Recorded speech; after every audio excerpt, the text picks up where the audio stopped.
Bonjour à tous, vous regardez la première vidéo d'une série de 3 consacrée à un voyage que j'ai effectué du 6 au 20 juillet 2025. Alors j'ai fait, non pas une mais trois vidéos selon les 3 étapes de mon vacances, de mes pérégrinations, parce que ce sont voilà, trois destinations qui ont chacune un intérêt particulier. Donc je suis parti en Moldavie, donc destination atypique. C'est la raison pour laquelle mes amis, ma famille m'a demandé de ramener des photos et des vidéos.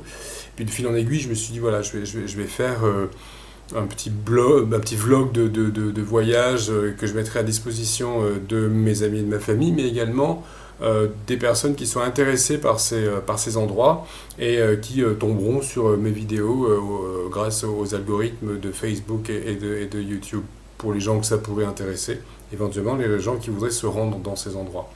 Donc mon voyage m'a amené en Moldavie, je dirais en Moldavie au sens large, parce que d'abord j'ai visité Chisinau, la capitale, puis la Transnistrie. C'est pour ça que je parle de Moldavie au sens large, dans la mesure où la Transnistrie a proclamé son indépendance en 1990 et depuis 1992, la Moldavie n'exerce plus aucune souveraineté sur la Transnistrie, qui se considère comme un pays indépendant et un pays à part entière, même si ce n'est pas reconnu internationalement. Ceci dit, de fait, c'est tout de même un État qui s'occupe de lui-même. Et puis la troisième vidéo sera consacrée à la Gagaouzie, qui est aussi un territoire autonome au sud de la Moldavie, avec une histoire aussi très particulière. Donc ce que je n'ai pas vu pendant mon voyage, c'est la campagne moldave roumanophone, qui est là, je dirais, la Moldavie majoritaire, puisque Chisinau également est beaucoup plus... Enfin, j'ai remarqué que le russe était quand même énormément pratiqué. Donc moi, j'ai eu l'impression d'une ville plus russophone que roumanophone, alors même que je comprends le roumain. Et puis c'est une ville très européenne, qui est aussi quand même très différente du reste de la Moldavie. Alors, bon, ce sont 3 vidéos, et la vidéo notamment que vous allez regarder maintenant, mais également les 2 suivantes, sont vraiment en qualité, entre guillemets, qualité familiale. C'était le but à la base. Je n'ai pas investi dans du matériel, ce que je ferai si je refais un vlog de voyage l'année prochaine.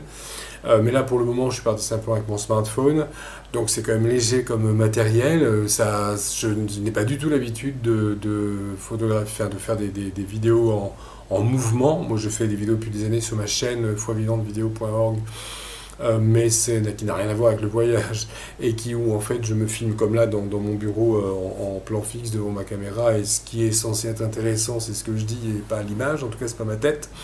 Donc voilà, faire des vidéos en mouvement, je n'avais jamais fait, la qualité n'est pas bonne. Ce qui est intéressant, c'est les informations que je voudrais transmettre sur ces destinations atypiques. Vraiment gros souci avec le cadrage, ça, je le reconnais, parce que souvent, enfin déjà cadrer, marcher, filmer en marchant, c'est pas donné à tout le monde, moi je ne sais pas encore faire. Et puis souvent, des fois, je regardais quelque chose, et puis il y avait des choses autour de moi dans la rue où je faisais pas gaffe, la lumière aussi m'empêchait de vraiment voir ce qu'il y avait sur l'écran de mon smartphone. Donc voilà, la qualité n'est pas bonne non plus en ce qui concerne la lumière, le cadrage. Le fait que ces vidéos soient destinées à la base à mes enfants et à mes amis explique qu'il y ait pas mal d'allusions familiales dans les vidéos, des petites blagues privées, pas énormément, mais il y en a. De temps en temps, il y a un petit clin d'œil à des gens qui se reconnaîtront, et si vous reconnaissez, voilà, vous savez que ça ne vous concerne pas. Vous saurez en tout cas que à la base, c'est vraiment un particulier qui filme ses vacances. Je donne aussi des détails pour les gens, des détails pratiques pour les gens qui voudraient faire ce voyage, en ce qui concerne l'alimentation, les transports par exemple, le logement. Je suis dans des localités où il n'y a pas l'embarras du choix non plus. Donc voilà, j'essaie aussi de donner des détails pratiques, des explications pour faciliter la vie des gens qui vont se rendre là-bas. Alors pourquoi la Moldavie, la Transnistrie en fait, moi je suis déjà allé en Moldavie, j'y suis allé en 1993. Alors c'est une histoire un peu ancienne que je vais vous raconter succinctement. En 1992-93, j'ai effectué un séjour, deux séjours qui ont totalisé 3 mois en Roumanie, à Iași. Et j'ai eu l'occasion d'aller en Moldavie pour préparer le terrain à un convoi humanitaire qui effectivement a eu lieu plusieurs mois plus tard entre la faculté de théologie réformée d'Aix-en-Provence, où j'étais étudiant à l'époque, et l'hôpital de Chisinau pour transporter du matériel médical. Alors, en effet, alors ça je dis tout de suite la conclusion, le voyage a eu lieu, mais sans que je sache véritablement si les jalons que j'avais posés ont été utilisés ou pas. Et nous avions un point de chute, si je dis, vous voyez, j'avais un contact, et là j'y suis avec un interprète. J'avais un contact en Moldavie qui était un monsieur qui s'appelait Victor Loginov, qui était l'évêque des églises baptistes de Moldavie, ex-soviétique. Et là, j'ai rencontré ce monsieur, j'ai été logé aussi par une famille, par un couple à Chisinau. Et là, j'ai découvert donc une ville et un pays complètement sinistré, extrêmement pauvre. La monnaie, le rouble soviétique ne servait plus à rien. Les gens essayaient de faire du troc au marché. J'ai visité le marché central que j'ai revu. Cette année, il n'y avait rien. Les gens peinaient à trouver à manger. C'était à ce point-là, c'était vraiment extrêmement pauvre. Et vu l'effondrement aussi de l'Union soviétique. Sans exagération aucune de ma part, on voyait dans les rues que les gens avaient le visage émacié, ils étaient maigres, tant ils souffraient véritablement de malnutrition. En plus, c'était l'hiver, la ville était absolument sinistre. Et puis, j'ai quand même su que les choses avaient changé en Moldavie, et j'ai voulu aller voir ça de plus près. Et bien que la Moldavie soit toujours le pays le plus pauvre d'Europe, évidemment, il n'y a aucune comparaison possible avec ce que j'avais vu 32 ans plus tôt, et j'ai beaucoup de joie maintenant au retour. Hein, j'enregistre cette introduction a posteriori, vous l'avez compris. J'ai beaucoup de joie à dire qu'effectivement, la Moldavie, c'est quand même dans une large mesure relevé de sa misère. Pour les gens qui s'intéressent, là je vais pendant quelques minutes expliquer un peu l'histoire, vous raconter l'histoire de la Moldavie rapidement. Alors si le côté historique de la chose ne vous intéresse pas, passez à l'épisode suivant de cette vidéo. Donc, bon bref, en tout cas la Moldavie, on oublie que ça existe. Alors oui, ça existe, c'est entre la Roumanie et l'Ukraine, sur les cartes, parce que si on tient compte de la situation de facto de la Transnistrie, il y a la Transnistrie entre la Moldavie et l'Ukraine. C'est l'une des anciennes républiques de l'Union soviétique, capitale Chisinau. Et la Moldavie, l'histoire de la Moldavie a commencé au XIVe siècle avec la création d'une principauté qui a vite été sous tutelle ottomane, et qui avait pour capitale Iași. Je vous ai parlé de Iași tout à l'heure. Iași, c'est en Roumanie actuellement. Mais autrefois, la Moldavie historique, la principauté de Moldavie, s'étendait beaucoup plus vers l'ouest que l'actuelle République de Moldavie. Pendant les siècles de tutelle ottomane, les Ottomans ont envoyé en Moldavie, pour exercer cette tutelle, des fonctionnaires qui étaient fanariotes, c'est-à-dire chrétiens, ottomans et chrétiens. C'est si bien que, malgré ces siècles de tutelle ottomane, la Moldavie n'a pas été islamisée. À la fin du XVIIIe siècle, la Russie a été très présente en Moldavie, a exercé un bon nombre de tentatives d'annexion, avec souvent le soutien de la population, parce que la population préférait encore une annexion par l'Empire russe qu'une tutelle ottomane, pour une question de religion et de dimitude vécue par la population chrétienne sous tutelle ottomane. Et une partie de la Moldavie a effectivement été annexée par l'Empire russe en 1812. Alors, la Moldavie historique est séparée entre l'Est et l'Ouest par un fleuve donc qui coule nord-sud et qui sépare le pays Est et Ouest. Et ce fleuve, malheureusement, pour les francophones, s'appelle le Prout. Et le Prout, c'est encore actuellement la frontière entre la Roumanie et ce que l'on appelle maintenant la Moldavie, c'est-à-dire la République moldave. Donc 1812, la partie orientale, donc à l'est du Prout, la partie orientale de la Moldavie est annexée par l'Empire russe, et la frontière orientale de la Moldavie s'appelle le Dniestre. Donc entre Prout et Dniestre, le territoire moldave annexé par la Russie a pris le nom de Bessarabie. Et la Bessarabie est restée russe, est restée dans l'Empire russe jusqu'en 1917, 1917 étant la date de la chute de l'Empire russe, et profitant de la débâcle en Russie, les Moldaves ont proclamé la première République moldave, donc ils ont pris le nom de République moldave, et non, ils n'ont pas pris le nom de Bessarabie. Ils ont été finalement, donc ils ont réussi à maintenir quelques mois d'indépendance, mais en 1918, ils ont été annexés par la Roumanie. Alors si on fait un petit retour en arrière, ce qui est resté de la République, de la principauté de Moldavie, s'est uni en 1859 à la Valachie, plus au sud, pour former la Roumanie. La Transylvanie est venue par la suite. Donc la Roumanie a été, on le dit souvent, oui, la Roumanie a été formée par l'union de la Valachie et de la Moldavie, mais c'était sans la Bessarabie, c'était sans la Moldavie orientale. 1918, la Roumanie envahit et annexe la Bessarabie, la première république de Moldavie.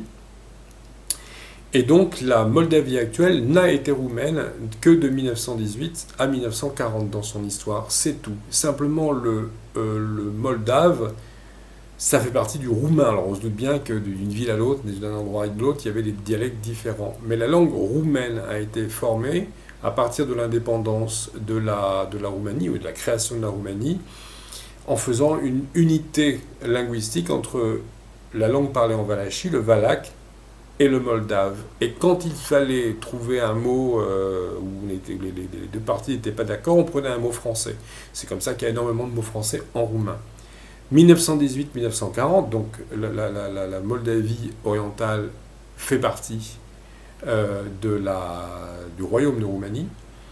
Et là, la langue roumaine est, je dirais, uniformisée avec la langue de Roumanie. C'est-à-dire le moldave et le roumain ne font plus qu'un. La question de l'alphabet, c'est encore plus compliqué parce qu'il y a un passage du cyrillique à l'alphabet latin en plusieurs étapes, en Moldavie comme en Roumanie. Et 1940, Staline envahit la Moldavie, donc du Dniestre au Prout. Et il avait d'ailleurs déjà préparé le terrain en donnant un statut particulier à ce qu'on appelle maintenant la Transnistrie, qu'il ajoute à la Bessarabie. Il enlève des territoires au nord et au sud pour les donner à l'Ukraine. Et donc la République soviétique de Moldavie a été créée en 1940 et correspond grosso modo à la Bessarabie, c'est-à-dire à la Moldavie orientale, en ayant quelques territoires en moins ou en plus, et la Transnistrie à l'est du Dniestre, avec comme ville principale Tiraspol. Vient l'effondrement de l'Union soviétique, et ce qui s'est passé en Moldavie, c'est que le 31 août 1989, les autorités de la République soviétique de Moldavie proclament le moldave, c'est-à-dire le roumain écrit en cyrillique, langue officielle de la République de Moldavie, ce qui a vraiment courroucé les russophones, qui sont extrêmement nombreux, en Moldavie, dans toute la Moldavie, notamment, j'ai pu le constater à Chisinau, 30 ans plus tard, ou 36 ans plus tard, mais évidemment, les Transnistriens, eux, leur raison d'être, c'est d'être russophones, et ça, j'y reviendrai dans la troisième vidéo, donc pas content du tout. Et il y a une autre population qui n'a pas été du tout contente, ce sont les Gagaouzes, que j'ai également rencontrés au sud, qui sont turcophones, enfin qui parlent une langue très proche du turc, et qui parlent russe, et qui parlent généralement pas roumain, j'ai pu le constater également. Et l'hymne national moldave s'appelle Limba Noastră, notre langue, c'est-à-dire le roumain. Donc voilà, je laisse maintenant libre cours à mes pérégrinations à Chisinau. Alors ça, c'est l'immeuble dans lequel je loge, qui est dans les commentaires sur Airbnb qualifié de soviétique, ça certainement, et même de post-apocalyptique. Je pense que c'est en dessous de la réalité. Enfin, l'immeuble lui-même n'est pas du tout engageant, mais enfin, c'est un logement populaire comme il y en a d'autres. Et la cage d'escalier est extrêmement sale, je vais vous la montrer. Il y a aussi une particularité, c'est que je suis obligé d'appeler le logeur, je ne sais pas où il habite, et qu'il envoie quelqu'un pour fermer la porte derrière moi, parce que la porte ne ferme pas, elle ferme de l'intérieur, pas de l'extérieur. Voilà, donc là je vais vous montrer l'immeuble et la montée d'escalier, vous allez voir ça. Bon, histoire que les voyageurs qui suivront ensuite à Chisinau se fassent un peu une idée, sachant que les logements Airbnb à Chisinau, il n'y en a pas des caisses. Alors immeuble populaire, effectivement, certainement époque soviétique, avec ces grosses pierres, je crois que c'est du ciment moulé ou un truc dans le genre. Alors voilà la porte, donc accès protégé avec un jeton. Alors bienvenue dans la résidence de villégiature de la famille Adams.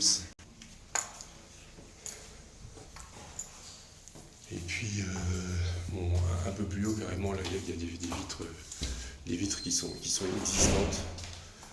Voilà. Ça sent pas mauvais, toujours il n'y a pas de graffiti ni quoi que ce soit. Mais bon, enfin c'est pas très engageant quoi. Voilà. Bon. Finalement je rentre dans l'appartement avec la caméra, enfin si je puis dire, avec mon portable. Voilà, bon je ne montrerai pas la chambre, c'est correct quoi. Alors là je suis installé à la table du petit boui-boui là, de l'estaminet à côté de là où je loge, à côté de chez moi je dirais. Donc c'est sur le boulevard Yuri Gagarin. Alors ce que je vais faire après avoir bu mon petit americano du matin, c'est que je vais remonter cette avenue Gagarine, qui est une très large avenue, qui est tout à fait ce qu'on imagine, hein, ça correspond un peu à un stéréotype, à un cliché sur les villes de l'ancienne Union soviétique, avec des rues extrêmement larges et des monuments. Alors là on va voir une alternance de monuments plutôt, dans cette ville de Chisinau en général, des monuments post-indépendance, et des monuments de l'époque soviétique qui demeurent pour leur qualité artistique ou pour leurs références historiques. Voilà. Alors là donc je suis sorti de chez moi et manifestement la circulation automobile est tout à fait celle qu'on peut attendre dans n'importe quelle capitale européenne, une ville d'importance, et les voitures ne sont pas des vieux tacos rafistolés comme selon l'image qu'on pourrait en avoir en fait. Alors je découvre que je loge juste en face d'une très très belle église qui s'appelle l'église de la Sainte Trinité. Alors évidemment par respect je ne filme pas l'intérieur parce qu'il y a un office en cours et je ne vais pas donc filmer les fidèles. Mais je vous laisse entendre des chants qui sont en fait diffusés à l'extérieur et je les entendais depuis chez moi. Ça dure depuis un moment manifestement, mais je sais que les liturgies orthodoxes sont très longues.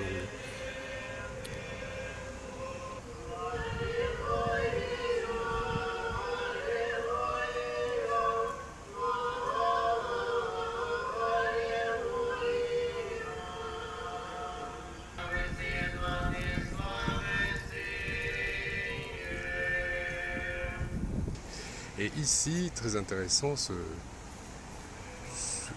petit sanctuaire, ce kiosque, je ne sais pas comment on doit appeler ça, qui représente le puits de Jacob, certainement. Donc, ça semble être opérationnel avec un système électrique et cette représentation de Jésus au puits de Jacob avec la Samaritaine. Alors voilà une scène un peu assez typique de ce que je vois ici en Moldavie. En face de nous, là, nous avons le palais de la culture et des chemins de fer. Là j'en viens, j'ai été voir ça de plus près. Avec, on le voit peut-être pas ici parce qu'il y a un arbre qui cache, mais une fontaine désaffectée. Ça, j'en ai vu plusieurs. Une fontaine qui est censée faire de jolies gerbes d'eau, mais qui est hors service. Et puis là, nous voyons un bâtiment en construction qui n'a jamais été terminé. Il y en a dans tout le pays. Enfin, dans tout le pays. J'ai pas encore vu tout le pays, mais dans toute la ville en tout cas, parce que je suis à la fin. J'ai traversé hier de part en part par 2 fois en taxi et j'en ai vu pas mal. Ce qui me frappe, c'est le civisme des gens. Hier, je me suis baladé à 9h du soir. Les feux tricolores étaient éteints, mais les voitures qui étaient presque aussi nombreuses qu'en pleine journée s'arrêtaient dès qu'elles voyaient qu'un piéton s'approchait du passage en fait. Ça m'a frappé parce que vraiment il y avait... Et là tout à l'heure j'ai pris le petit bonhomme vert un peu trop tard et j'ai terminé de traverser alors que c'était rouge. J'ai bloqué la circulation de l'avenue qui est juste en face de moi parce que les gens se sont arrêtés sans rien dire, sans moufter, très gentiment. Donc là je vais m'engager dans l'avenue Yuri Gagarin. Et donc toujours au même carrefour et toujours aussi emblématique, pour parfaire le tableau, ce bâtiment en verre très très moderne qui sert de siège à Whirlpool, Samsung et ainsi de suite. Petit détail très pratique, il faut quand on change de l'argent ici bien faire attention à la mention Före Commission, sans commission, parce que hier j'ai pris un peu d'argent à l'aéroport, ils m'ont pris 10% de commission, j'en ai changé un petit peu ici et c'est ce que je vais faire là à nouveau. Et en fait c'est bon, il faut faire attention à ça, on peut se faire vraiment arnaquer si on ne fait pas gaffe. Évidemment il faut toujours faire gaffe au taux de change et surtout aux commissions, mais de là à ce qu'ils prennent 10%, j'avoue que je m'y attendais pas à l'aéroport quoi. Voilà. Donc en fait je viens de changer à nouveau un peu d'argent et bon la dame que j'avais déjà vu hier avait un l'air un peu revêche, etc. Et quand je lui ai demandé des conseils sur la musique qu'elle écoutait, elle m'a donné des conseils justement pour... elle m'a écrit sur un papier des groupes de musique moldave qu'il faut que j'écoute. Et son visage s'est éclairé quand on a commencé à parler. Enfin, c'est assez typique aussi, j'ai remarqué ça. Ils sont d'abord assez revêches, dès qu'on brise la glace, ils sont adorables. Encore un bâtiment en construction, abandonné depuis assez longtemps, je pense. Et ici, on va aller voir ça de plus près. C'est une place qui honore les martyrs et les victimes du régime soviétique. À la mémoire des victimes et des déportés du régime soviétique. Du régime communiste, exactement. Ah oui, c'est vrai, c'est peut-être pas tout à fait la même chose. Parce que de toute façon, ils ont quand même encore une nostalgie de l'Union soviétique en tant que telle. Mais les mots sont importants, c'est le régime communiste. Je pense qu'ils font une sorte de part des choses entre l'identité soviétique et le régime communiste. Et au fond, quelque chose aussi qui me semble emblématique de l'ex-Union soviétique, c'est... alors les images ne sont pas de bonne qualité du tout, c'est la première fois comme ça que je fais une sorte de petit mini-reportage, une capsule en baladant dans les rues. Mais nous avons la gare ferroviaire. Alors, je me souviens de mes cours d'histoire géo dans les années 80, où on disait qu'en Union soviétique, on construisait des gares, des piscines et des stations de métro dans les villes où il y en a, magnifiques, de façon à ce que les gens puissent venir admirer et que ça les détourne de la pompe et des fastes des églises et des monastères. Voilà, c'était en tout cas l'analyse de mon prof d'histoire géo de 3e. Je pense que c'était quand même pas loin de la vérité. Et puis encore une fois, on a une fontaine qui ne fonctionne pas. Il y a quand même de l'eau autour par contre. Alors apparemment il y a eu une rafle ou des événements particuliers en 1941 puisque ce monument est en mémoire des prêtres, des intellectuels qui ont été condamnés illégalement au goulag soviétique en 1941. Voilà. Alors par contre là il est question effectivement du goulag soviétique. Toujours cette ambiguïté quand même. Un palais universitaire, je dis palais parce que c'est immense, puis il y a marqué université coopératiste commerciale, je ne sais pas à quoi ça correspond. Mais là je retrouve le Chisinau que j'ai connu en 1993 il me semble que j'étais venu ici parce que ce bâtiment me dit quelque chose et je sais que j'étais passé devant l'université, je crois que c'était ça. Et il n'y avait pratiquement pas de voiture à l'époque et voilà, les routes étaient complètement défoncées. Là c'est tout à fait correct. Donc le Kebabistan et derrière le Kebabistan une agence de voyage spécialisée dans la Turquie et accessoirement, je vois sur le panneau en bas, il est question de la Bulgarie. Et autour du monument aux martyrs du régime communiste, j'ai vu une petite agence aussi de voyage qui propose donc d'aller en Italie et une autre qui est spécialisée dans la France et l'Espagne. Agence de voyage très proches les unes des autres. Qui a réalisé ces voyages, je ne sais pas. Il va quand même y avoir certainement une haute bourgeoisie moldave qui peut se permettre, quoi. Mais ça ne doit pas s'adresser à tout le monde. Alors non, en effet, les Moldaves ne peuvent toujours pas tous se permettre d'aller en vacances en Turquie, en France, en Espagne ou en Italie. Ici, donc des dames majoritairement, il y a un monsieur aussi qui vendent leurs effets personnels dans la rue en fait, des vêtements, des vieux jouets, des savates. Donc c'est quand même par contre assez triste. Cet immense bâtiment qui a appartenu à la société Hydropompa, société de distribution des eaux comme son nom l'indique, est entièrement abandonné. Et je suis passé hier de l'autre côté, du côté de l'avenue Negruzzi, et on voit littéralement à travers en fait d'une fenêtre à l'autre. Donc encore quelque chose d'abandonné. En face, il y a un hôtel, donc l'hôtel Cosmos qui date de l'époque soviétique, donc aussi une architecture assez emblématique. Et là, un monument très controversé, parce que c'est un monument à la gloire d'un héros soviétique qui est né en Bessarabie et qui est toujours honoré là. Et la municipalité veut garder la statue parce que c'est une œuvre d'art avec la particularité de tenir sur 3 pattes du cheval. Un monument extrêmement lourd qui n'a que 3 points d'assises très petits. Et donc c'est l'excuse pour conserver le monument. Mais c'est vrai que vous le voir de plus près, c'est quand même assez joli, ce serait dommage de s'en priver. Voilà donc de plus près cette statue triportée de Krégoré Kotovski, bandit bessarabien devenu Grigori Kotovski, héros bolchevique donc de la révolution de 1917 si j'ai bien compris. Voilà, donc l'hôtel Cosmos. Et en face, ça je l'ai vu sur pas mal de vidéos faites par des vidéastes sans doute moins amateurs que moi. Voilà donc un centre commercial donc de l'ère post-soviétique manifestement. Un monument que je découvre en même temps que vous, parce que pourtant je suis passé hier devant mais j'avais pas fait gaffe. Encore un monument typique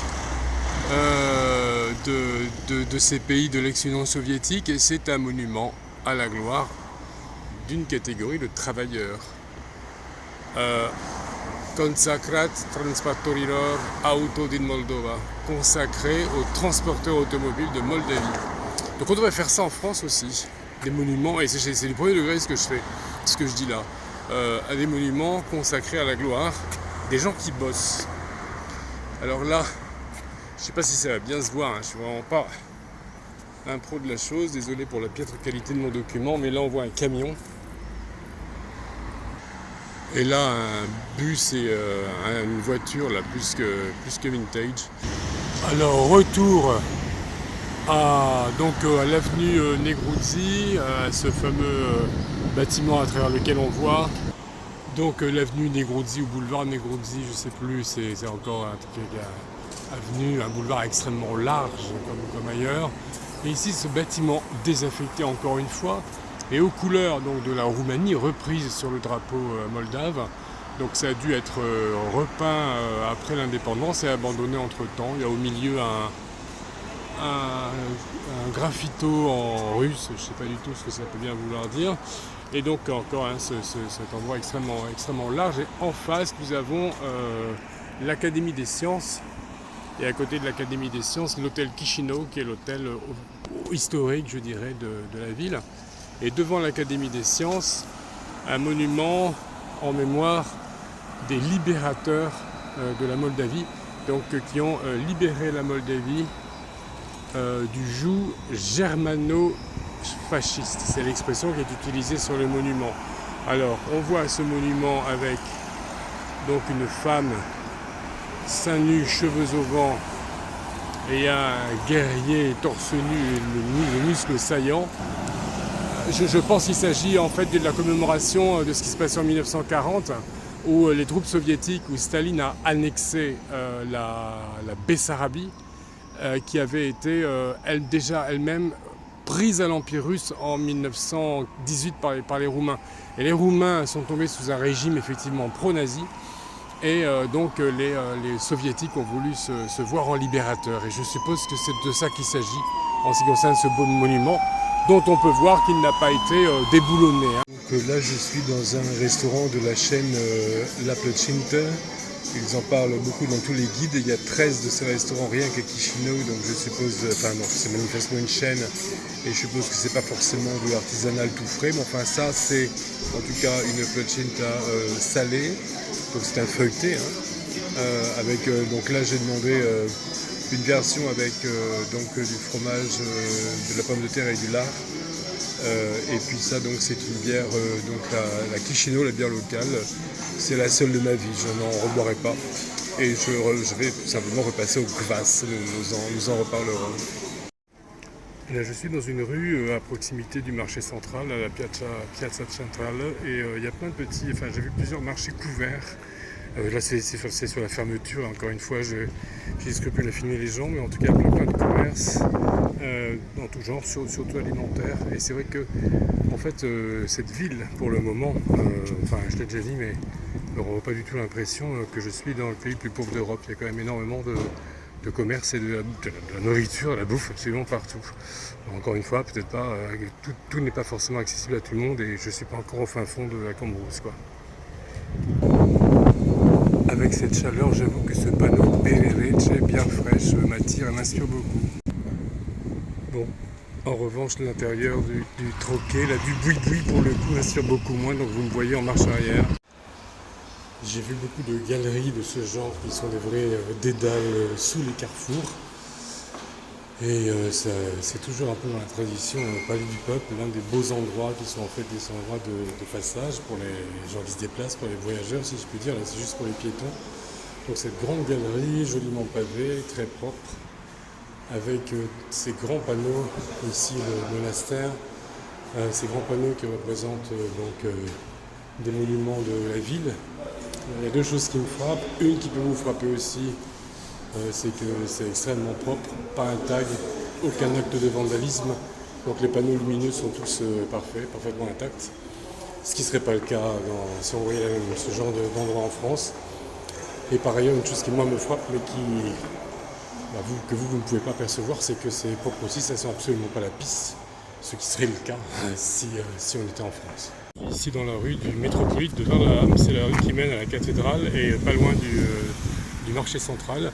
Et donc la rue est une espèce d'immense marché à ciel ouvert avec plein de, en fait, des commerces en dur, hein, mais rue très commerçante avec des petits commerces qui ne payent pas de mine, mais il y aura pas mal de choses. Je suis dans un endroit où il y a des vêtements manifestement, majoritairement. Et puis de temps en temps, sur les côtés, il y a un petit marché couvert, une espèce de mini marché central. Donc voilà, je suis passé hier soir vers 6h, c'était tout en train de fermer, même les commerces alimentaires. Et donc là je me dirige vers le marché central, la Piazza Centrale.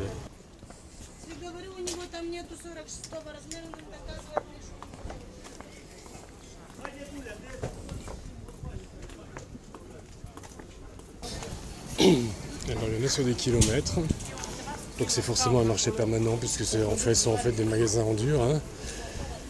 Et puis vous avez peut-être entendu que dans les rues on entend beaucoup de Russes également, hein. C'est aussi la langue spontanée de beaucoup de gens. Même à Chișinău, contrairement à ce qui m'avait été dit, mais enfin bon, ceci dit, voilà, vu l'histoire du pays, c'est pas surprenant. Mais l'aspect linguistique est intéressant. Voilà. Bon, j'étais rentré dans le marché central par une entrée latérale et non pas par cette entrée monumentale. Donc c'est en sortant que je me suis rendu compte que je venais en fait de déambuler dans le marché central. Alors je m'extasie qu'il y ait tant de commerce autour du marché central, mais j'étais au marché central qui n'est pas donc une grande structure couverte comme j'avais cru comprendre en voyant cette entrée monumentale sur internet. Voilà. Donc dans la rue du métropolite de Varlam, il y a ici le théâtre dramatique russe Teta. Intéressant comme concept, un théâtre russophone, donc géré par l'État moldave. Et plus loin ici, la cathédrale. Voilà, vous voyez un pop. Voilà. Alors en effet, ce joli bâtiment, c'est le ministère de l'Intérieur. Je sais pas pourquoi, mais je me dis que si je jouais le ministère de l'Intérieur demain à Tiraspol, j'aurais peut-être pas envie de le prendre comme ça en vidéo. Je serais plus prudent. Alors voilà la cathédrale sous la pluie. C'est inattendu, c'était pas prévu, enfin c'était pas annoncé par les services locaux de la météo.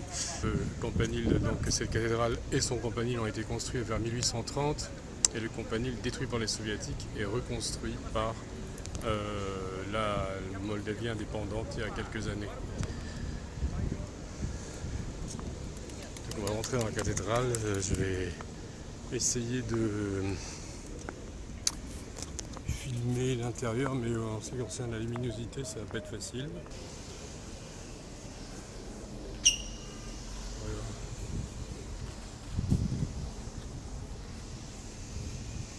Voilà. Alors c'est tout petit, hein. Dans les rituels orthodoxes, on reste debout pour les divines liturgies. Donc je pense que les gens sont répartis autour, hein, en croix.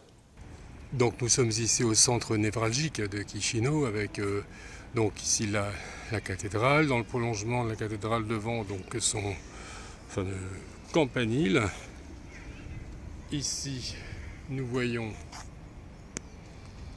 l'Arc de Triomphe qui est un souvenir de l'Empire russe. Donc Arc de Triomphe moins monumental, il faut bien le dire, que celui de Paris, a fortiori que celui de Pyongyang. Et derrière l'Arc de Triomphe, nous voyons ce grand bâtiment pavoisé avec les couleurs moldaves, le drapeau moldave. Il s'agit du palais du gouvernement.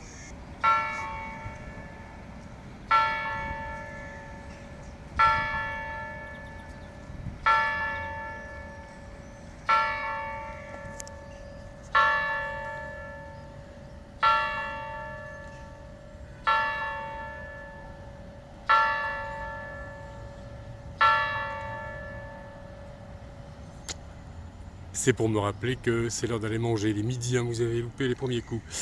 J'ai toujours été frappé par la tonalité particulière des cloches dans les pays orthodoxes. C'est pas la même chose que dans les pays en Europe occidentale. C'est pas la même sonorité. Donc ce que vous voyez là, donc c'est le palais du gouvernement et à côté des couleurs nationales, donc vous pouvez voir que le palais du gouvernement est aussi pavoisé avec le drapeau de l'Union européenne. Parce qu'évidemment, il y a l'opposition, elle est pro-russe. Mais la question de savoir, alors deux questions qui sont, me semble-t-il, ouvertes.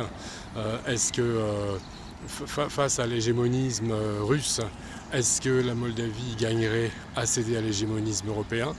Et par ailleurs, n'existerait-il pas une troisième voie dont, alors, parce que j'ai un peu fouillé la question avant de venir, et apparemment cette troisième voie, apparemment pas grand monde dans le monde politique moldave à la défendre, à en parler, j'ai rien vu. Une troisième voie qui consisterait tout simplement à vivre indépendant, en collaboration et en coopération heureuse avec ses voisins.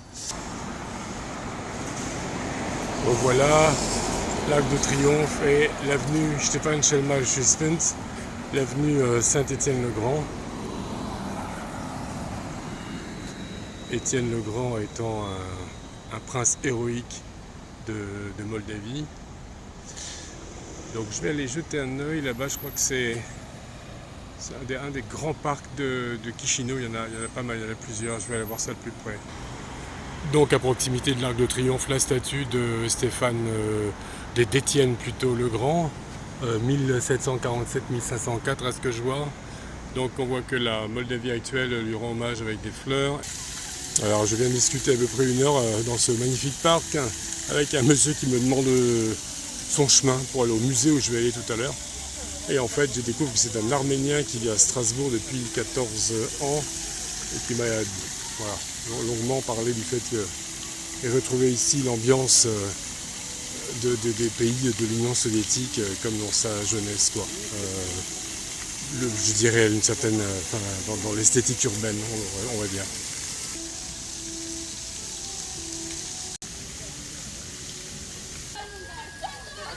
Alors c'est manifestement un pays qui aime célébrer ses gloires nationales, on voit tous ces bustes, des personnages certainement éminents.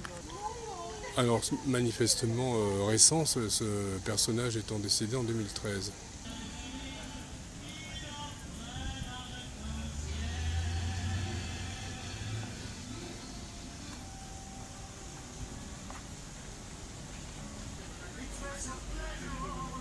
Alors j'espère que le monsieur avec qui j'ai discuté tout à l'heure est dans les parages. Enfin dommage qu'il n'y soit pas pour le coup, parce que je ne le vois pas. Parce qu'il m'a dit qu'il était aznavourien, pour m'expliquer qu'il était arménien. Et puis là on entend dans ce Bonjour Café, après Edith Piaf, Charles Aznavour. Si je le revois au musée, parce qu'il m'a dit qu'il y allait lui aussi, puis je vais aller faire un tour, je lui dirai, ça lui fera sûrement plaisir, que j'ai entendu du Aznavour au Bonjour Café. Bon, ce parc s'appelle tout simplement le parc Stepan Chelmarchesfund, le parc Saint-Étienne-le-Grand. Endroit très influencé par le bon côté de la culture anglo-saxonne, hein, le English pub avec la bar food, mais très adapté aux goûts locaux. Donc là ce sont des sardines frites avec une sauce qui est annoncée comme une sauce piquante. Une bière roumaine à peine moins insipide que la bière moldave d'hier. Qu'ont toutes ces cultures, tous ces pays dans le monde entier à faire des bières qui n'ont qu'un goût. Enfin, surprenant. Et donc, quand il fait chaud, la bière de soif, c'est quand même pas mal. Alors ça, c'est tout simple, mais c'est à hurler de bonheur. En fait, elles sont entourées dans des tas d'épices, frites légèrement. Non, ces sardines étaient vraiment excellentes. Et ça, ce sont des mitch. En Roumanie, ça se fait beaucoup aussi. Ça se vendait sur le bord des routes il y a 30 ans. Et ce sont des espèces de petits... Enfin, c'est entre la saucisse sans peau et le steak haché en longueur. Et ça se fait griller normalement. Bon, là, c'est servi avec une sauce sur de la purée de pommes de terre, comme vous pouvez voir. Une chose aussi, j'ai vu au marché, alors j'en ai pas profité, mais il y a des marchands qui vendent des placenta, des pains fourrés, des choses comme ça, qui avaient bonne mine. Ça avait l'air frais, ça avait l'air fait plus ou moins maison, en tout cas de façon artisanale. Et là, par contre, j'avais prévu de faire ça d'ailleurs. Alors, je le ferai sûrement dans le reste de la Moldavie et en Transnistrie, mais manger sur les marchés. Je crois que c'est ce que je vais faire dorénavant. Parce que ces machins internationalisés, remis au goût du jour, enfin au goût du jour, couleur locale pour les touristes, bon, finalement, c'est pas la solution, quoi. Fallait s'en douter. Et c'est aussi le fait d'être posé dans un cadre air conditioned, climatisé, c'est quand même sympa aussi. C'est pour ça que je me suis fait avoir. Un café et un petit côté de lait, je l'aurais eu pour l'équivalent de 20 euros. Parce que je suis censé manger largement une journée avec 20 euros, si je m'en crois à ce que dit Internet. Bon. Bref, c'est pas comme ça qu'il faut s'alimenter au Moldavie. Me voilà rendu au Musée National d'Histoire. Ce que j'aime souvent dans les musées, c'est la salle en elle-même, ou le lieu en lui-même, le château, le palais, où ça se trouve, l'intérêt je dirais, architectural. Donc c'est cette grande salle monumentale. C'est vrai que c'est quand même plutôt sympa, moi je trouve. Hein. C'est peut-être un peu rouge, mais c'est pas mal. Je sais pas du tout ce que c'était à la base. Je ne me renseignerai pas particulièrement. Oh, le bel homme de Néandertal. Donc ça c'est la reconstitution d'une grotte. Je ne sais pas du tout comment ils sont arrivés là, ces pélos. Alors moi je m'attendais à voir beaucoup de références en fait, ou d'explications aussi en rapport avec le XIVe siècle, la naissance de la principauté de Moldavie, ensuite 15e siècle, le 15e, 16e, 17e, ça durait jusqu'au 19e, donc entre guillemets, le protectorat ottoman. Et ça, le 14e siècle, il est là, quelques objets, une maquette. Ensuite de ça, on passe donc du 14e au 15e siècle, avec cette armure-là. Et c'est tout sur cette période-là. Ensuite, bon, l'histoire de l'armement, malheureusement, ça fait partie de l'histoire de l'humanité. Il y a quelques mousquets ici. L'imprimerie, parce que la langue, c'est vraiment très important, on va le voir plus loin, pour les Moldaves. Donc le fait qu'ils sont le roumanophone, c'est important pour eux. Et puis, bon, ici quelques icônes, vous pouvez s'y attendre. Et il y a juste, alors moi qui aime beaucoup l'architecture aussi, finalement la seule référence à l'architecture, elle est de l'Ariane. Donc j'y suis, là on passe au XVIIe siècle avec la maquette de cette église, qui est la maquette de l'église Biserica Adormiria Machi Domnului. Alors si je ne m'abuse, c'est l'église de la Dormition de la Mère du Seigneur. Et c'est tout pour l'architecture. On en a plus en regardant autour de soi les pièces où nous nous trouvons. Voilà, donc ce qui est historique en tant que tel, ça va venir en fait dans les pièces d'avant. Spoiler alerte, j'ai déjà fait un tour. Et là nous arrivons au 19e siècle, avec dans cette pièce des meubles, qui apparemment c'était pas ceux qui étaient utilisés par les plus pauvres, un officier russe et son collègue ottoman. Voilà, donc des meubles, des pianos, oui, enfin bref, le 19e siècle de la bourgeoisie bessarabienne intégrée à l'Empire russe. Et là cette pièce mais intéressante historiquement, elle est dédiée à quelque chose dont j'ignorais l'existence jusqu'à hier. C'est la première république moldave. 1812, la Moldavie orientale, donc la Bessarabie, est annexée par l'Empire russe. Et on entend souvent dire, des gens qui font des vidéos sur le sujet, même des gens qui sont des historiens, que la Roumanie, profitant de la débâcle après la révolution pendant la révolution d'octobre, a envahi la Bessarabie en 1918. Alors il y a quelque chose là il y a une étape qui est sautée par ces gens. C'est le fait qu'en 1917, les Bessarabiens se sont libérés tout seuls, ont profité effectivement de la révolution d'octobre pour proclamer la première république de Moldavie, dont vous voyez le drapeau. Ce sont les mêmes couleurs que la Roumanie, mais pas dans le même sens, si je ne m'abuse. Faudrait voir, j'ai plus tout ça en tête, mais en tout cas, le drapeau ressemble énormément à ce qu'il est aujourd'hui. Et ici, vous avez donc le premier gouvernement, le gouvernement de la République de Moldavie, 1917-1918. Et les Roumains ont envahi la Moldavie, la Bessarabie, donc la première République de Moldavie en 1918, mais les Russes avaient déjà été défaits, on va dire. Ça me semble intéressant. Et puis, dans cette pièce, vous avez plusieurs références à la Moldavie intégrée à la Roumanie. Elle ne l'a été que dans toute son histoire que de 1918 à 1940. C'est la seule période où la Moldavie a été, où cette partie, la Moldavie orientale, la Bessarabie, a été roumaine. Ce panneau commémore à gauche, sur fond noir, le 23 août 1939 et le pacte germano-soviétique, qui fait que les Allemands alliés du gouvernement roumain de l'époque n'ont pas moufté quand les Soviétiques ont envahi la Bessarabie.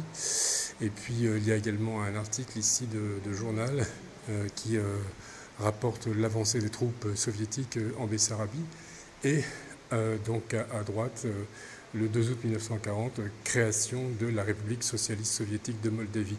Donc c'est cette pièce ici, donc on entre là dans l'ère soviétique, et cette pièce est très très révélatrice de cet état d'esprit de la Moldavie, un pays qui ne pratique pas du tout la cancel culture, comme j'ai déjà eu l'occasion de le dire. Selon le montage, ça viendra peut-être après, mais en fait qui assume tout. Ici vous avez, donc on progresse dans l'ère soviétique avec donc une vitrine dédiée aux victimes des goulags.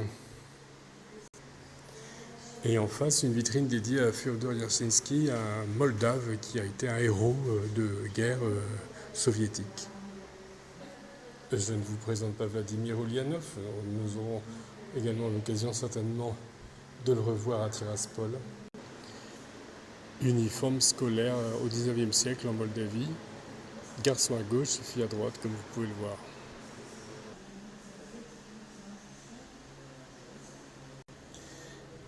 Ici, quelques souvenirs de la résistance anti-soviétique à l'époque où la Moldavie faisait partie de l'Union soviétique. Et des livres qui ont été censurés à l'époque de l'Union soviétique. Oui, effectivement, les couleurs sont plus dans le même sens que lors de la Première République. Ça, c'est donc un drapeau historique, souvenir de l'indépendance. Ça, c'est donc le Parlement moldave. C'est le Parlement de l'indépendance qui a signé la déclaration d'indépendance le 27 août 1991, sachant que, sauf erreur de ma part, l'Union soviétique ne s'est autodissoute que le 28 décembre de cette année-là, sauf erreur de ma part. Ils ont pris un peu d'avance, comme les autres d'ailleurs républiques donc de l'Union soviétique.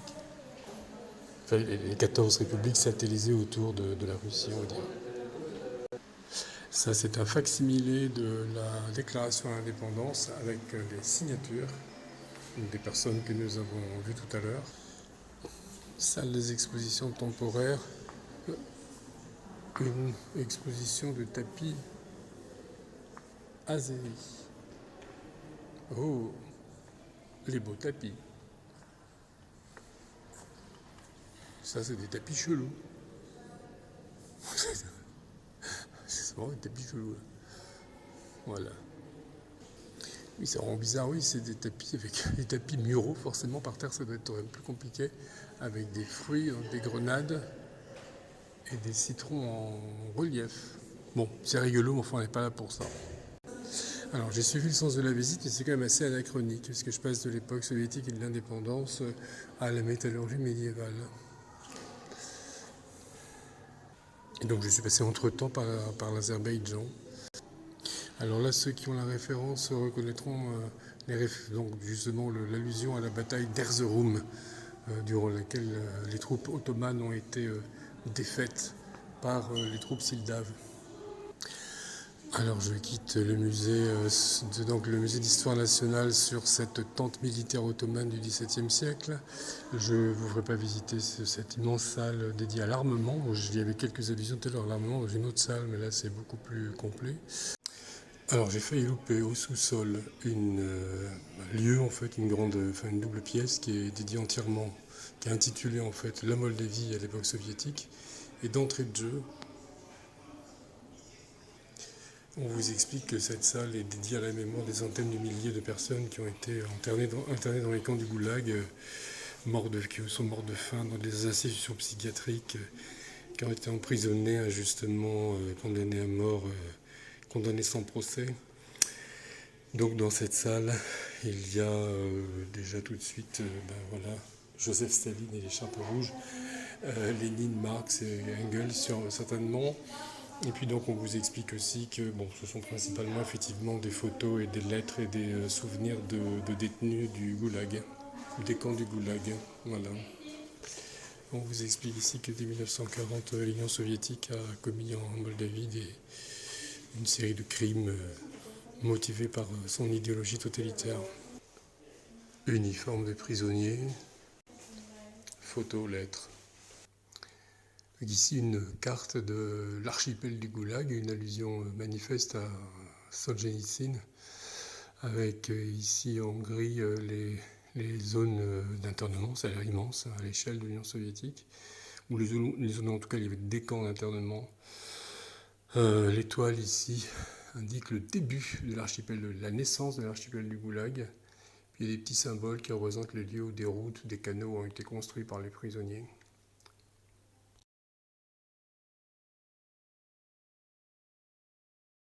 Ce grand bâtiment, à l'autre extrémité, là, vers l'extérieur de la ville, du boulevard Saint-Étienne-le-Grand, c'est la présidence de la République.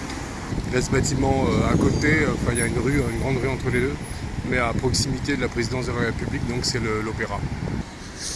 Voilà l'Opéra de plus près avec ce qu'on appellerait à Paris une sorte de colonne Maurice, juste devant, ce qui est quand même dommage. Et donc voilà l'Opéra de face, ou à peu près.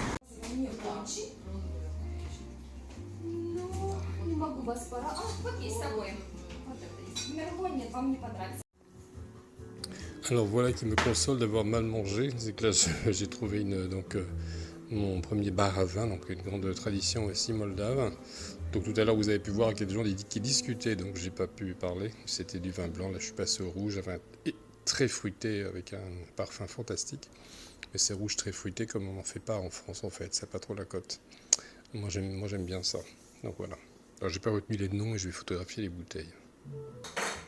Alors voilà les deux vins que j'ai goûtés, le blanc et le rouge, et c'est vraiment deux vins très fruités, surtout le rouge que j'ai trouvé fantastique. Alors là donc je redescends le boulevard Saint-Étienne-le-Grand en direction donc du boulevard Negruzzi et du boulevard Yuri Gagarin, donc je redescends vers chez moi en gros. Là je peux voir un peu l'architecture du coin. Je connais pas grand chose, mais enfin on va dire que c'est joli. Il y a beaucoup de bâtiments officiels. Je ne donnerai pas le détail, mais je montrerai les plus beaux selon mes critères. Le ministère à l'intérieur, sachant qu'on a déjà vu un bâtiment du ministère à l'intérieur près de la cathédrale, donc manifestement, ça c'est plutôt, à mon avis tout à l'heure c'était une annexe. Mais c'était la même chose tout à l'heure, Ministero della Affari Interne, mais bon bref, c'était une annexe. Le Conseil supérieur de la magistrature, si j'ai bien compris. Encore un beau bâtiment dédié à la justice, à un Procuratura Generale, j'ai l'impression, donc c'est le bureau du procureur général, si j'ai bien compris. Très jolie colonne là, décorée, alors je connais pas les termes, mais en haut et en bas on va dire, avec des couleurs comme avec des faïences, je trouve ça très joli.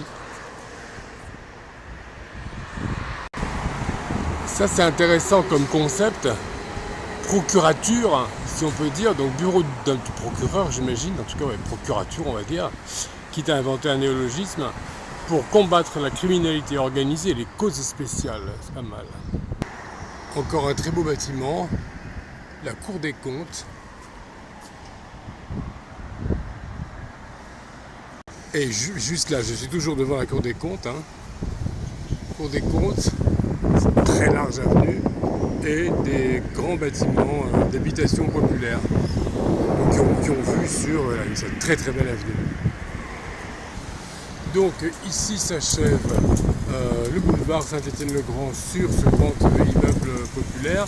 Il devient après ce croisement, il devient le boulevard Negruzzi. Et donc ici vous voyez cet immense, ça commence là, cet immense ensemble d'habitations populaires. Voilà. Et encore une fois je trouve ça chouette finalement que les gens sans beaucoup d'argent habitent aussi à proximité des beaux quartiers et peuvent descendre de chez eux et voir aussi de belles choses à un beau quartier et ne sont pas ghettoisés. Ils le sont peut-être par ailleurs, j'en sais rien, mais cette proximité ici me plaît. Bon, après mes expériences mitigées au niveau de la nourriture, donc pour moi ma dernière soirée avant la fin de mon voyage, mais ma dernière soirée à Chisinau avant mon départ à Tiraspol, je suis donc retourné à La Placinta et donc voilà, j'ai pris une placenta au fromage, au cascabel. Mais là pour le dessert, je vous le montre, ce sont des espèces de petits feuilletés, c'est des petits cônes avec une pâte extrêmement fine, au brinza. Brinza c'est du lait caillé filtré en fait, tout simplement. J'ai mangé ça il y a très longtemps en Roumanie. Et en fait ça a le goût, j'en ai mangé un déjà, ça a le goût un peu agrelé du lait caillé, c'est vraiment super bon. Miam miam. Voilà, décidément, je vous recommande la Placinta. Pas cher, traditionnel, même si c'est pas fait par Boulica, même si c'est pas fait par Mémé. Et voilà, c'est super bon. Bună ziua la toți. Bonjour à tous. Mercredi matin, 10h10, je dis au revoir à Chisinau et à mon petit boubou préféré. J'ai pris évidemment mon eau minérale pour le début de la journée, mon petit café du matin, et comme c'est 0,5 degrés d'alcool, j'ai quand même pris, malgré l'heure peu avancée, une pinte de Gvass, c'est vraiment très bon. Elle m'a dit, la dame, que c'était no alcool, des locs, pas d'alcool du tout. J'ai quand même un gros doute, je pense que c'est quand même un peu alcoolisé, mais 0,5. Donc voilà, c'est cette boisson que j'aime beaucoup, que j'ai appris à connaître ici, dans l'ex-Union soviétique. Bref, je vais partir pour Tiraspol. Donc, information voyageur. Il y a plusieurs gares à Chisinau. Ticino, et selon la gare, on a des départs différents. À côté de là où je suis, donc dans la gare ferroviaire, il y a un car qui part à 10h05. Bon là, les 10h08, j'aurais pu prendre ce matin, mais j'ai préféré prendre un peu mon temps, pas me précipiter. À 13h50, il y en a un qui part de la gare sud, et après ça, il y a les minibus traditionnels de l'ex-Union soviétique, Marchoukas, je n'ai pas retenu le nom, il faut que je le fasse, les minibus, et là il y en a un tous les 20 minutes qui part de la fameuse gare centrale, vraiment en plein centre de Chisinau, donc je pense que je vais y aller à pied tranquillou bidou. Je vais peut-être du coup manger un tout petit morceau à la Piazza Centrale, et puis ensuite de ça j'irai prendre un minibus. Et donc voilà, pour l'information voyageur, apparemment c'est pas cher du tout, c'est de l'ordre de 70 lei pour ce qui est des tarifs annoncés sur les réseaux sociaux de l'année dernière. Mais en tout cas, faites bien attention, si vous allez au Tiraspol, de Chisinau à Tiraspol, et je pense en règle générale, si vous allez sur internet, que vous demandez une intelligence artificielle, vous avez évidemment toujours, au moment où je parle en 2025, beaucoup de contradictions dans les informations à intelligence artificielle. Je pense que c'est un phénomène qui doit s'améliorer. Et même en règle générale, sur les réseaux sociaux, vous avez des informations contradictoires, et ici les informations, c'est difficile de les avoir. Même dans les gares et tout ça, vous n'avez pas forcément l'information de ce qui se passe dans les autres gares. Donc pour centraliser toutes les informations à internet, c'est quand même pas mal, mais il faut se méfier. Voilà, donc je suis en partance pour la Transnistrie, et c'est marrant parce que hier j'étais dans une cave, la Carpe Diem, où j'ai acheté du vin, et quand j'ai dit à la dame que j'allais à Tiraspol le lendemain, elle m'a tout de suite dit « it's safe ». D'accord, on saura, bon c'est tranquille, c'est sûr. Elle m'a dit c'est vraiment 5 minutes faire tamponner, avoir un petit papier avec le tampon à la frontière, et puis il n'y a pas de misère particulière, il n'y a pas de fouille, etc.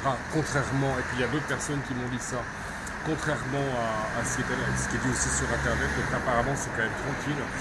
Et puis je verrai bien quoi. Mais voilà, donc je suis très content de découvrir véritablement cette fois la Transnistrie. Alors donc je vais embarquer je ne sais pas encore si ça sera, je pense que ce sera un minibus à la gare centrale. Et puis je vais embarquer donc pour 2 heures de voyage vers la Transnistrie. Je prendrai des images peut-être sans le son parce que j'ai pas envie de parler tout seul dans le minibus.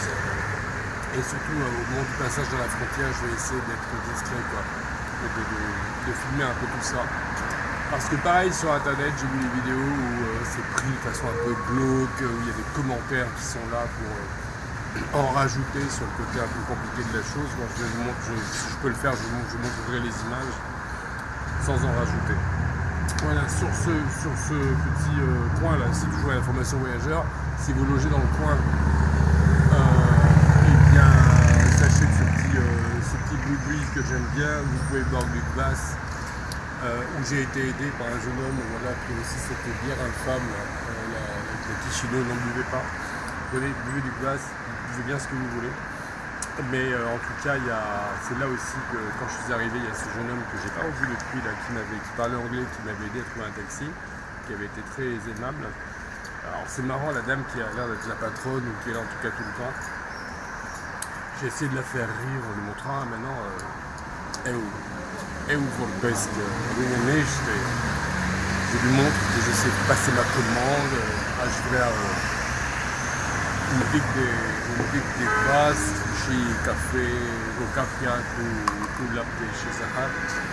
Donc je faisais un peu l'andouille et esquissait un tout petit sourire. En fait, elle fait penser à la dame, pas physiquement, mais elle fait penser à la jeune femme beaucoup plus jeune sur internet qui fait des vidéos de cuisine cooking qui ne rigole jamais en fait, c'est un peu sa marque de fabrique. La dame ici, je pense que c'est beaucoup plus spontané, beaucoup plus naturel, c'est la femme qui ne rit jamais un peu, c'est une sorte de Buster Keaton moldave en jupon. Mais en tout cas voilà, elle est serviable. Donc je sais pas si je l'ai dit, mais ce petit estaminet sympa est au 7 boulevard Yuri Gagarin. Un petit mot sur le kvass. C'est une boisson à base de pain noir fermenté. Ça pourrait ressembler vaguement à de la bière, mais enfin, c'est très très peu alcoolisé, voire pas du tout. Et ce qui est intéressant aussi, c'est que le monsieur arménien que j'ai rencontré, ce monsieur arménien d'un peu plus jeune que moi, qui vit depuis 14 ans à Strasbourg, mais qui vient d'Arménie soviétique, me disait qu'une des choses qu'il avait voulu retrouver en allant en Moldavie, qui serait effectivement des choses communes avec son enfance soviétique en Arménie, c'est le kvass. Donc il a bu avec plaisir du kvass et s'est rendu compte qu'on vend maintenant sous le nom de kvass des sodas pas très très bons, mais que le kvass vendu à la pression lui a rappelé également sa jeunesse, soviétique. Donc si vous allez dans ces pays d'ex-Union soviétique, je vous recommande le kvass, mais attention aux contrefaçons et attention aux sodas qui n'ont rien à voir avec cette boisson au pain noir fermenté que pour ma part j'ai beaucoup apprécié. D'autant qu'elle n'est pas alcoolisée ou ça peut titrer 0,5. Quoi. C'est il peut y avoir une quantité d'alcool tout à fait négligeable. Mes pas me ramènent toujours à la Plotchinta. De toute façon, je suis passé devant avec mes gros sacs et pour aller récupérer ma marshrutka pour aller à Tiraspol. Donc mon minibus qui part toutes les 20 minutes. Et puis je suis passé devant, donc je me suis arrêté, je mange et je commanderai un taxi plutôt. Et donc voilà, cette fois je mange cette spirale au fromage, 70 lei, et c'est vrai que c'est super. Donc je fais encore de la pub pour la Plotchinta. Alors cette vidéo s'achève avec mon retour à Chisinau, puisqu'après 5 jours passés en Transnistrie et 5 jours passés en Gagaouzie, je suis revenu à Chisinau et j'y ai passé une journée, la nuit à l'aéroport parce que reprendre un logement, j'avais pris un logement initialement dans le même appartement qu'à l'aller. Mais j'ai annulé, non pas parce que j'ai pas envie de retourner dans cet appartement, mais parce que j'étais pas sûr du tout de trouver en pleine nuit un taxi qui puisse ensuite m'assurer de faire mon embarquement à 4 heures pour un avion qui a décollé à 6. Donc j'ai dormi dans l'aéroport. Donc j'ajoute cette dernière journée à Chisinau à la fin de cette vidéo avec un bond de 10 jours entre-temps. Ah, des sarmalés, mais à la feuille de chou, pas à la feuille de vigne. Pourtant ça devrait être la saison des bonnes petites feuilles de vigne toutes fraîches, enfin toutes tendres. Mais c'est même pas une question de saison d'ailleurs, parce que je pense que ça se conserve en saumure. Donc ça fait bien plaisir quand même d'avoir trouvé des sarmalés, même si c'est avec des feuilles de chou. Au restaurant La Plotchinta, bien entendu. Alors, je termine cette vidéo sur Chisinau par la dernière heure que j'ai passée à Chisinau avant de prendre mon taxi. Donc au retour, je suis passé par la Transnistrie et la Gagaouzie, vous pourrez voir les 2 autres vidéos qui sont consacrées. Mais là, c'est mon dernier jour, enfin c'est mon retour. Et je trouve enfin de l'artisanat moldave. Bon, j'ai donc acheté ça pour le dernier avoir été servi par mes cadeaux, et je pense qu'il mettra quelques années avant d'apprécier. Mais donc du coup, en fait, il y a de l'artisanat, mais c'est vrai que je ne regrette pas d'avoir acheté des mugs finalement, avec du vin et du miel, parce que ça ressemble beaucoup à ce que je voyais en Roumanie, des sortes de chiffons, des petits napperons. Voilà, ça fait plaisir quand on les reçoit et on s'en sert pas un mug, au moins on va se café et son thé dedans, quoi. Mais j'ai quand même trouvé un peu d'artisanat moldave, et le but n'est vraiment pas, encore une fois, de faire plaisir aux touristes. Et d'ailleurs, la jeune femme qui fait ça me dit que je suis son premier client. Donc elle fait de l'artisanat depuis peu, et là il y a un Français qui passe par là et qui lui prend 2 petits objets, quoi. Mais c'est pas vraiment, le moins qu'on puisse dire, c'est que c'est pas un secteur économique énorme. Alors je vais vous montrer un peu ce que j'ai vu dans la petite fête qu'il y a là autour de la cathédrale de Chisinau.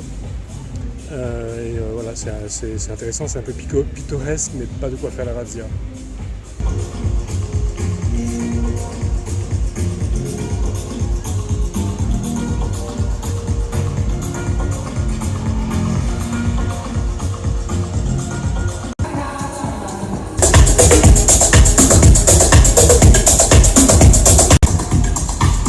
Alors dans les vidéos sur Chisinau, là, c'est cette vidéo-ci, ainsi sur les deux vidéos qui vont suivre sur la Transnistrie et le Gagaouzie, vous allez m'entendre me plaindre du fait que j'ai du mal à trouver l'artisanat. Là j'en trouve au moment du départ, mais c'est pas des choses que je peux ramener en avion, ni forcément des choses bien intéressantes, c'est-à-dire un peu plus loin, là j'ai vu des broderies, des petits napperons comme j'en ai ramené de Roumanie. Mais voilà, je n'ai pas d'état d'âme.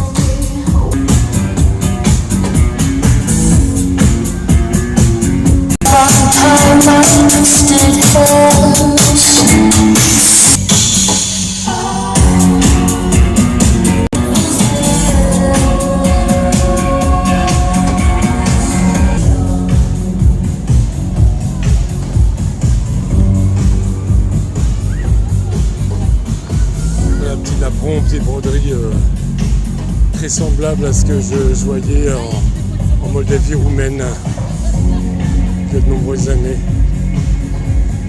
J'ai effectivement un de ces petits tapis défraîchis chez moi.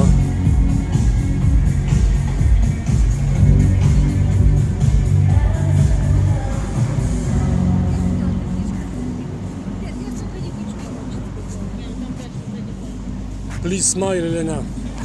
You don't mind? You don't mind if you're on the video? You don't mind? It's okay.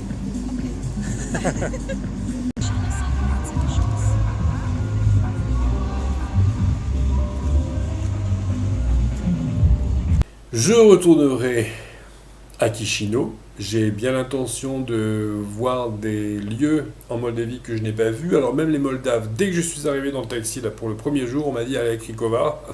Ça c'est ce que m'a dit le premier Moldave que j'ai rencontré, le chauffeur de taxi. Krikova, donc c'était pas très loin de Chisinau, et c'est donc, une cave qui fait 200, il y a 200 km de cave, de couloirs. Alors, évidemment, je ne ferai pas les 200 km, mais il y a un restaurant sympa, on peut visiter une partie des caves. Le village autour est sympa aussi, paraît-il. Autre lieu touristique, Oreyulvek, qui est célèbre pour son monastère troglodyte et bien d'autres choses. Tout au nord, il y a Soroca qui passe pour une sorte de capitale Rome. Et puis très certainement, aller me perdre dans le fin fond de la Cambrousse. Ça, j'aime bien, et même si j'habite moi-même dans quelque chose qui peut quand même ressembler aussi au fin fond de la Cambrousse. Mais enfin, voilà, dans mon gros village isérois. Mais donc, Chisinau, c'est aussi une destination que je reverrai avec plaisir. Nous avons toute la partie autour de la cathédrale, le boulevard Saint-Étienne-le-Grand. Ce sont des endroits assez sympas, des musées que j'ai pas pu voir, notamment un musée ethnographique. Ce serait certainement sympa d'aller jeter un œil. Et puis, en tout cas, voilà, je vais passer à nouveau 24 heures à Chisinau, je ne l'exclus pas du tout. Mais là, en tout cas, dans les médias, je vous invite à voir les vidéos qui vont suivre, donc sur la Transnistrie et sur la Gagaouzie. À très bientôt.